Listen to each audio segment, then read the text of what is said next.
Hello guys, my name is Philip Garcia and I'm with Belden Roofing. And one of the common questions we always get is when to repair your roof or when to replace your roof.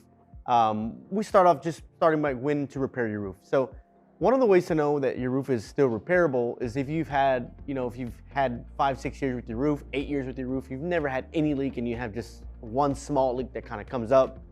A lot of the times those are very easily to be repaired. The second thing is going to be missing shingles. Every once in a while, we get a nice little gust of wind that comes to your neighborhood and shingles come missing. You just got just a handful of shingles, maybe sometimes less than a handful of shingles. And a lot of times that is an easy repair. And the third thing is just going to be really just the age of your roof. So if your roof is fairly new, 2, 3, within usually a couple years old, a roof is easily repairable. However, when we talk about when to replace your roof, a lot of the times we come into homes where roofs are 15, 20, 25 years plus old.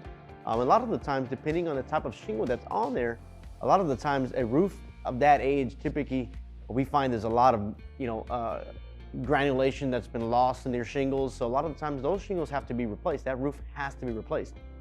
Second thing is when you've had numerous leaks, several leaks going on at the same time, that is a big sign of a roof that needs to be replaced. And then last but not least, of course, it's just the age of the roof. When we talk about a roof that's 20, 25 years old and you have a shingle that's, just an entry-level shingle that typically only gives you about 10 to 12 years, a real lifespan, those are just really big signs that the roof needs to be replaced. So I hope this is a huge help from you and hope you give us a call out. We'd love to get out there, give you a free estimate to either repair or replace your roof. So thank you so much for having us out.